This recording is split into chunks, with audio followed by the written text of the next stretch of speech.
어느 순간부터 누군가를 미워하는 일조차 힘에 부칠 때가 있습니다. 예전에는 억울함이 또렷했고 분노가 분명했는데 이제는 화가 나야 할 상황 앞에서도 마음이 먼저 물러섭니다. 그래서 스스로에게 묻게 됩니다. 내가 너무 지쳐버린 걸까? 아니면 마음이 식어버린 걸까? 하지만 미워할 힘이 사라졌다는 것은 반드시 무너졌다는 뜻은 아닙니다. 그 감정은 오랫동안 견뎌온 마음이 더 이상 낭비하지 않겠다고 조용히 선언하는 방식일지도 모릅니다. 이 이야기는 분노를 다시 불러내려는 것이 아닙니다. 왜 미움이 먼저 사라지는지, 그 자리에 무엇이 남아있는지를 차분히 들여다보려 합니다. 더 이상 미워할 힘조차 없을 때 마음은 이미 다른 방향으로 움직이고 있을지도 모릅니다. 분노는 생각보다 많은 힘을 필요로 합니다. 화를 낸다는 것은 상대를 계속 마음속에 붙잡고 있다는 뜻이기 때문입니다. 억울함을 되새기고 이미 지나간 말을 다시 떠올리고 끝난 장면을 반복해서 재생하는 일. 그 모든 과정에는 상당한 에너지가 필요합니다. 예전에는 그 힘이 남아 있었습니다. 그래서 분노는 쉽게 올라왔고 미움은 오래 유지되었습니다. 화가 나는 동안만큼은 내가 여전히 싸우고 있다는 느낌도 들었습니다. 분노는 일종의 증거처럼 나의 존재감을 확인시켜 주었습니다. 하지만 시간이 흐르면서 마음은 점점 지칩니다. 같은 장면을 반복해서 떠올리는 데에도, 같은 감정을 유지하는 데에도 더 이상 힘을 쓰지 않으려 합니다. 그래서 분노는 가장 먼저 사라집니다. 미움이 줄어든다고 해서 상처가 사라진 것은 아닙니다. 다만 그 상처를 계속 움켜쥘 여력이 남아있지 않을 뿐입니다. 마음은 본능적으로 자신을 소진시키는 감정을 가장 먼저 내려놓습니다. 쇼펜하우어에 따르면 인간의 고통은 외부의 사건보다 내부의 반복에서 커집니다. 같은 감정을 되풀이할수록 마음은 더 빨리 마모됩니다. 분노는 그 반복을 가장 많이 요구하는 감정입니다. 그래서 지친 마음은 분노부터 멀어집니다. 화가 나지 않는 것이 용서에서도 이해에서도 아닐 수 있습니다. 그저 더 이상 그 감정을 유지할 힘이 남아있지 않은 것입니다. 이 상태를 두고 사람들은 종종 무기력해졌다고 말합니다. 하지만 무기력은 아무것도 느끼지 못하는 상태이고, 지친 마음은 필요 없는 감정을 선별해 내려놓는 상태입니다. 분노가 사라졌다는 사실은 패배의 증거가 아닙니다. 그것은 오래 버텨온 마음이 이제는 다른 방식으로 자신을 지키기 시작했다는 조용한 신호입니다. 분노가 사라진 뒤 마음에 남는 것은 의외로 시원함이 아닙니다. 대부분의 경우 허탈함에 가깝습니다.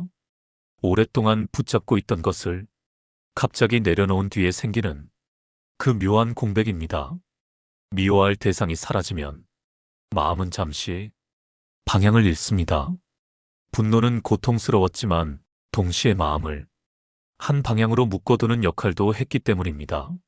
무언가에 화를 내고 있을 때 우리는 적어도 어디에 에너지를 써야 하는지는 분명히 알고 있었습니다. 그래서 미움이 사라지면 마음은 묻습니다. 그럼 이제 나는 어디에 서 있어야 하지? 이 질문에 즉각적인 답이 나오지 않을 때 사람은 그 상태를 공허라고 부릅니다. 하지만 이 공허는 텅 빈 상태라기보다 비워진 상태에 가깝습니다. 분노가 차지하고 있던 자리가 잠시 비어 있을 뿐, 그 안에는 아직 새로운 감정이 정리되지 않았을 뿐입니다. 예전에는 미움이 하루의 많은 부분을 차지하고 있었습니다.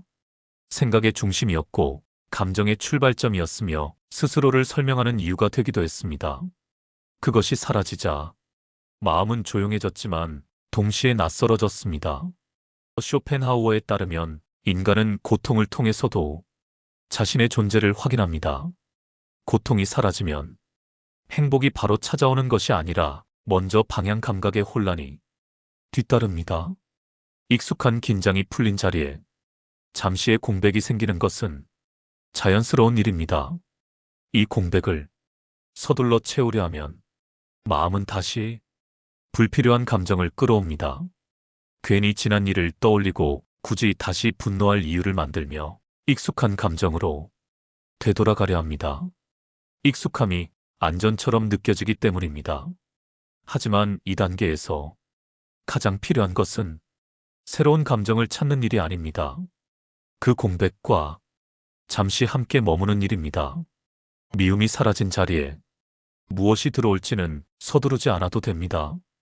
허탈함은 쇠약의 신호가 아닙니다. 그것은 오랫동안 과열되었던 마음이 잠시 식는 과정입니다.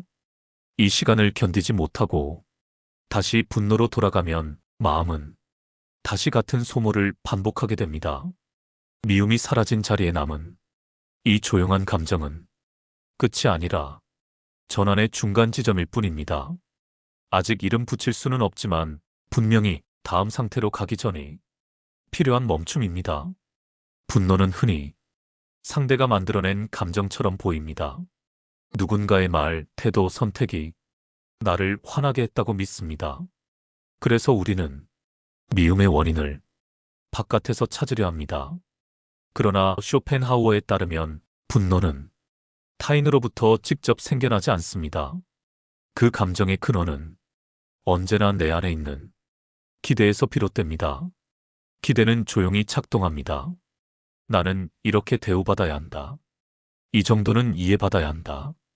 저 사람은 적어도 이 선은 넘지 말았어야 한다. 이 기대가 충족될 때는 아무 일도 일어나지 않지만 무너지는 순간 분노는 즉각 모습을 드러냅니다.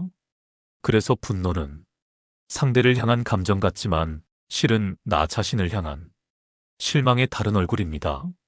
왜 이런 상황을 내가 견뎌야 하는가? 왜 나는 이 정도밖에 안 되는가? 이 질문들이 분노의 뿌리에 조용히 깔려 있습니다. 쇼펜하우어는 인간의 고통을 의지의 충돌이라고 보았습니다. 바라는 것과 현실 사이의 간극, 그 간극이 감정을 만들고 그 중에서도 분노는 가장 소모적인 형태로 나타납니다. 그래서 분노는 강한 감정처럼 보이지만 사실은 가장 빨리 지치는 감정입니다. 기대를 계속 유지해야 하고 실망을 반복해서 떠올려야 하며 자신의 상처를 끊임없이 재확인해야 하기 때문입니다.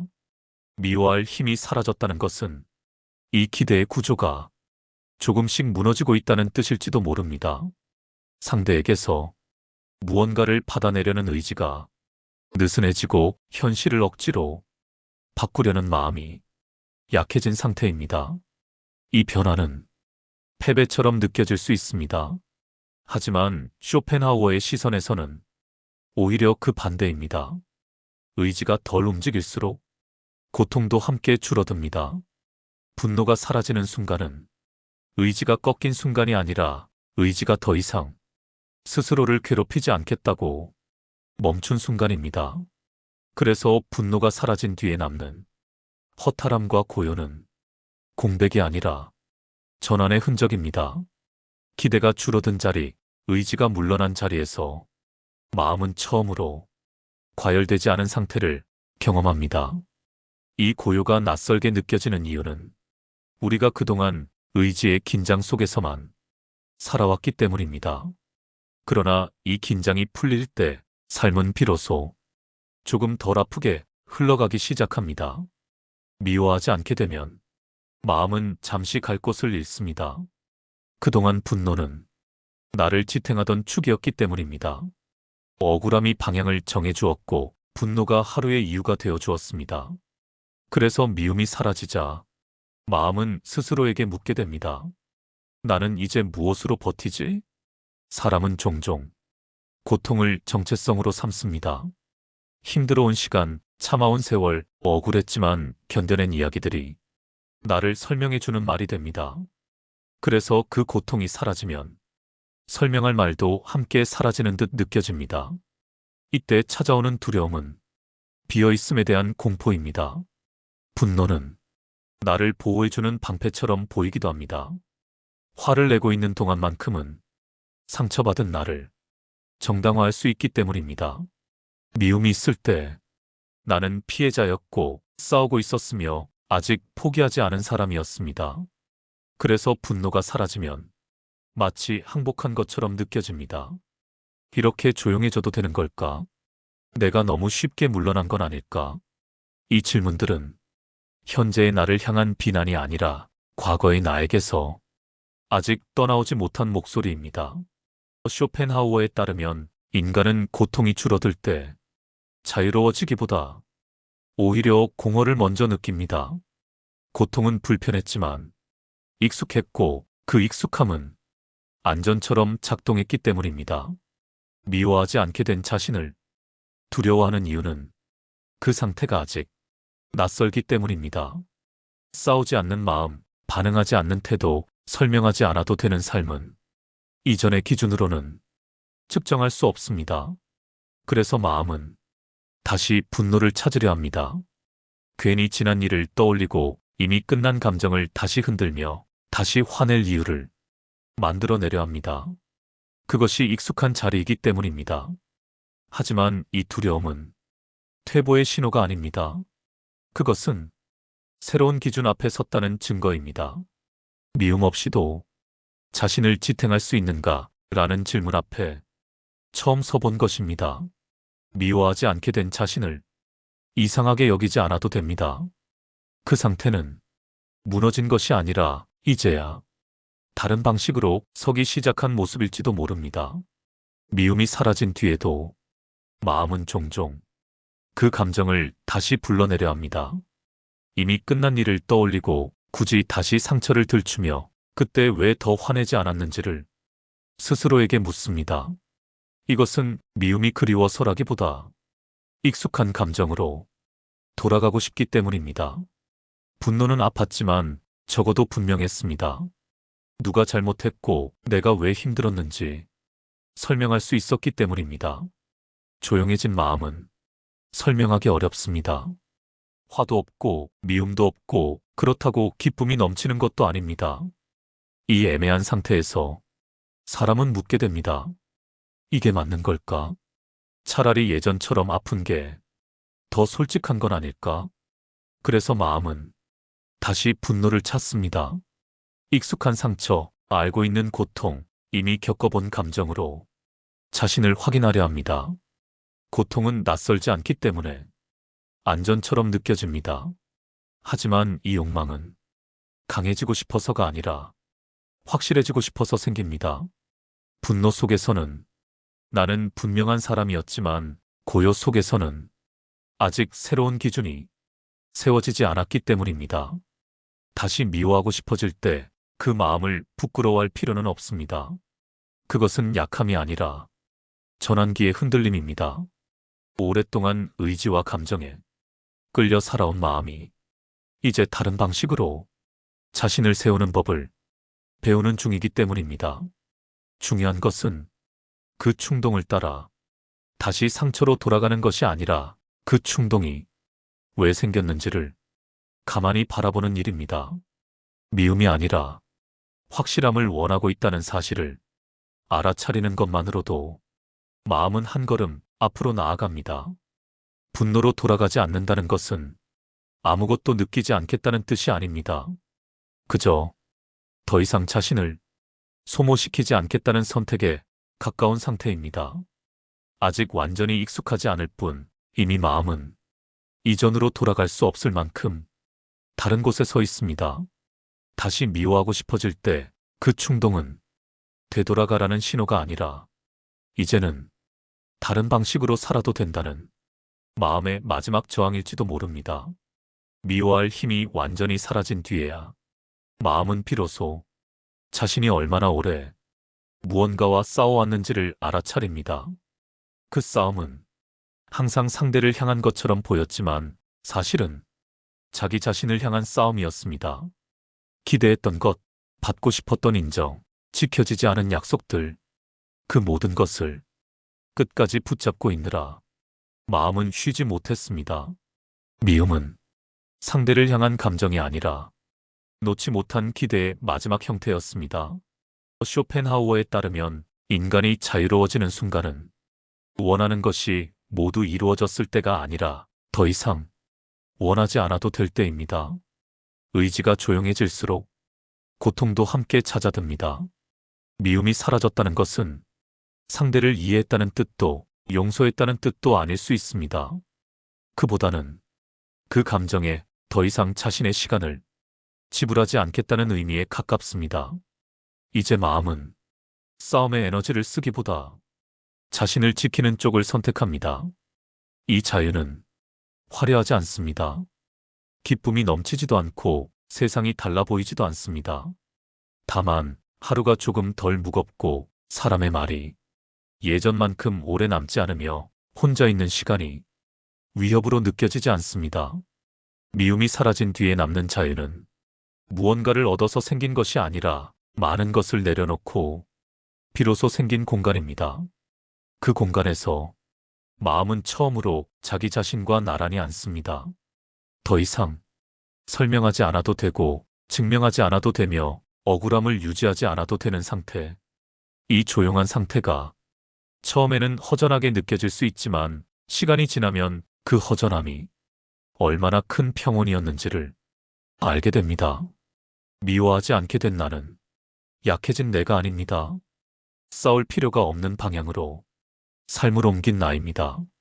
그 선택은 의식적으로 한 결심이 아니라 마음이 스스로를 지키기 위해 내린 가장 현실적인 판단이었을지도 모릅니다. 더 이상 미워할 힘조차 없을 때 삶은 끝난 것이 아니라 다른 속도로 다시 시작되고 있습니다. 그리고 그 속도는 이제야 당신의 마음에 맞는 속도일지도 모릅니다. 미워할 힘이 사라졌다는 사실은 처음에는 허전하게 느껴집니다. 분노가 사라진 자리에 무언가 빠져나간 것 같고 마음이 예전보다 덜 살아있는 것처럼 보이기도 합니다. 그러나 이 변화는 삶에서 물러난 신호가 아니라 오랫동안 자신을 소모해온 마음이 같은 방식으로는 더 이상 버틸 수 없다는 사실을 정확히 알아챈 결과입니다. 우리는 흔히 끝까지 화낼 수 있는 힘을 강함이라고 착각합니다. 하지만 어떤 시점 이후의 강함은 계속 싸우는 데 있지 않습니다. 싸우지 않아도 되는 쪽으로 삶의 방향을 옮길 수 있는 능력에 있습니다. 미워하지 않게 된 지금의 당신은 포기한 사람이 아닙니다. 불필요한 전쟁에서 스스로를 철수시킨 사람입니다. 그 선택은 패배가 아니라 자기 자신을 지키기 시작했다는 선언입니다. 이제 마음은 설명하지 않아도 되고 증명하지 않아도 되며 억울함을 붙잡은 채 하루를 버티지 않아도 됩니다. 그 조용함 속에서 삶은 이전보다 훨씬 덜 아프게 이어집니다. 더 이상 미워할 힘조차 없을 때 삶은 멈추는 것이 아니라 속도를 바꿉니다. 그리고 그 속도는 마침내 당신의 마음과 같은 박자로 움직이기 시작합니다. 오늘의 이야기가 당신의 마음을 조금 덜 소모하게 만들었다면 그것으로 충분합니다. 들어주셔서 감사합니다.